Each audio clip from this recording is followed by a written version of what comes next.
లో చాలా ట్రాన్స్పరెంట్ గా ఎన్నికల ప్రక్రియ జరగాల్సిన అవసరం ఉంది. ఎన్నికల ప్రక్రియ సజావుగా జరగాలంటే మొదట ఓటర్ లిస్టు సక్రమంగా ఉండాల్సిన అవసరం ఉంది. దురదృష్టవశాత్తు మేమైతే చాలా ఎన్నికలు చూస్తాం గత 35 సంవత్సరాలుగా. కానీ ఈసారి ఓటర్ లిస్టులు చూస్తే చాలా గందరగోళ పరిస్థితే కాదు, అయోమయానికి వెళ్లే పరిస్థితి ఉంది. బోగస్ ఓట్లు విపరీతంగా ఉన్నాయి. ఒకే డోర్ నెంబర్ మీద పేపర్లో కూడా చూస్తున్నాం 300, 500 అట్టగా 100 పైన ఎన్రోల్మెంట్ అయినవి ఉన్నాయి. ఇవి సజావుగా అవన్నీ కూడా పూర్తిగా తొలగించి ఏవైతే రియల్ గా ఓటర్స్ ఉన్నారో వాటిలో తయారు చేసే ప్రక్రియలో భాగంగా ఎన్నికల కమిషన్ కూడా చాలా చర్యలు తీసుకుంది. కొంతమంది మీద యాక్షన్ కూడా తీసుకోవడం జరిగింది, కొంతమంది సస్పెండ్ చేయడం జరిగింది. దీనికి ఉదాహరణ ఏంటంటే దేశంలో ఎక్కడా జరగలేదు. మన ఆంధ్ర రాష్ట్రంలో తిరుపతి బై ఎలక్షన్లో సుమారు 35,000 ఐడెంటిటీ కార్డులు రాత్రికి రాత్రి డౌన్లోడ్ చేసి వాళ్ళు బై ఎలక్షన్ జరిపించుకున్నారు. అది వెలుగులోకి రావడానికి వాళ్ళ మీద చర్యలు తీసుకోవడానికి ఇన్ని సంవత్సరాలు పట్టింది. మొన్ననే కోర్టు డైరెక్షన్ ఆర్డర్స్ కూడా వచ్చాయి. ఆ ఆర్డర్స్ వచ్చిన దాని మీద వాళ్ళ మీద చర్యలు తీసుకోవడం, అధికారుల మీద చర్యలు తీసుకున్నాం. ఎందుకు తీసుకున్నప్పుడు ఎన్నికల ప్రక్రియ అయిపోయింది, గెలుపోవటం నిర్ణయాలు అయిపోయి తర్వాత ఏం తీసుకున్నా సరే చనిపోయినటువంటి శవానికి పోస్ట్ మార్టం చేసినట్టే. అందువల్ల మేము కోరేది ఏంటంటే ఎన్నికల కమిషన్ ని చాలా లోటుపాట్లు ఇప్పటికీ కూడా ఉన్నాయి. చాలా సరి చేశారు కానీ ఇప్పటికీ కూడా ఉన్నాయి.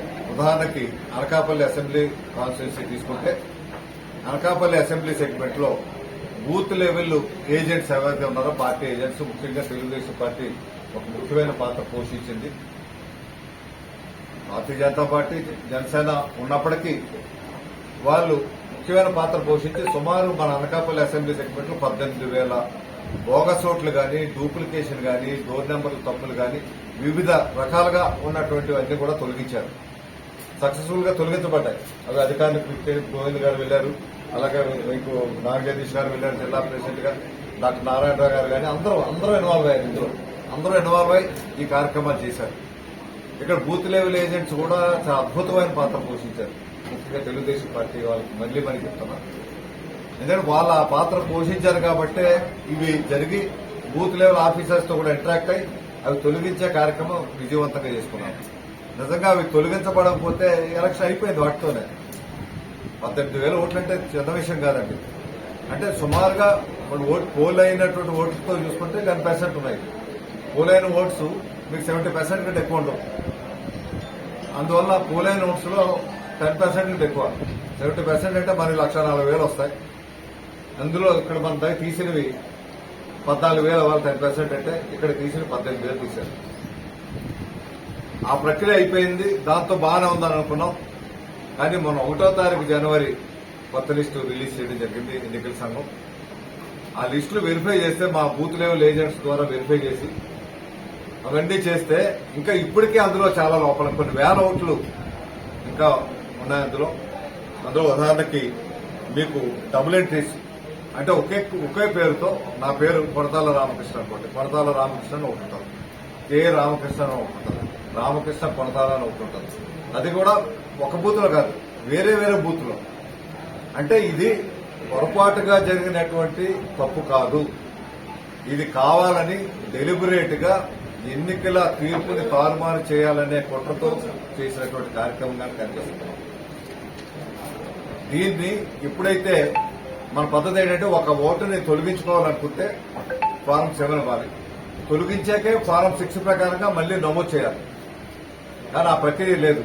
ఫారం 7 ఉపయోగించుకుంటా ఒక ఓటర్కి ఇంకో దగ్గర ఓటు ఉంటుంది, మళ్ళీ ఇక్కడ కూడా ఓటుకి అప్లై చేస్తే ఇక్కడ ఓటు వాళ్ళు అందులో కలిపారు కానీ అక్కడ తొలగించలేదు. ఇది కేవలం నిర్లక్ష్యపూరితంగా చేసినటువంటిది. నిర్లక్ష్యం అంటే ఇది 1-2 అవుతాయి, కానీ ఇది నిర్లక్ష్యం కాదు, ఉద్దేశపూర్వకంగా చేసినటువంటి ప్రక్రియ అని మాకు అనిపిస్తుంది. దీని మీద ఎన్నికల కమిషన్ కి రిపోర్ట్ చేయడం జరిగింది. ఇందులో ఉదాహరణ చెప్తాను నేను. డబుల్ ఎంట్రీస్ మీకు అంటే ఒక వ్యక్తి చెప్పగా వేరే పేర్లతోనూ వేరే బూతుల్లో ఈ రకంగా ఉన్నవి. ఈ అనకాపల్లి అసెంబ్లీ సెగ్మెంట్ చూస్తే 4,828 ఉన్నాయండి. 4828 అంటే సామాన్యమైన ఫిగర్ చెప్పండి. అంతేకాకుండా ఒకే డోర్ నెంబర్ మీద 10 కంటే ఎక్కువ ఓట్లు నమోదైతే ఎన్నికల కమిషన్ సర్క్యులర్ ప్రకారం, ఎన్నికల కమిషన్ మాన్యువల్ ప్రకారం 10 కంటే ఎక్కువ ఉంటే వాటిని స్క్రూటినీ చేయాలి. స్క్రూటినీ చేసి వాస్తవాలు తెలుసుకొని ఒక డోర్ నెంబర్ 10 ఉందనుకోండి, అది ఇద్దరు అన్నదమ్ములు ఉంటారు, వాళ్ళిద్దరి పిల్లలు ఒకే డోర్ పెట్టినప్పుడు 10A అని పెట్టమన్నారు. కానీ ఆ ప్రక్రియ జరగలేదు, ఆ స్క్రూటినీ జరగలేదు. ఇంకా ఆ రకంగా ఉన్నటువంటి వాళ్ళు మనకి 5278 మంది ఉన్నారు. అంటే 10 మంది కంటే ఎక్కువ ఒకే డోర్ నెంబర్ మీద ఉన్నటువంటి వాళ్ళు 5278. ఇక డోర్ నెంబరే లేకుండా రిజిస్టర్ అయిన వాళ్ళు సాధారణంగా జరగకూడదు. డోర్ నెంబర్ లేకపోతే అసలు సిస్టమ్ యాక్సెప్ట్ చేయదు. కానీ అలా చేయించారు వీళ్ళు.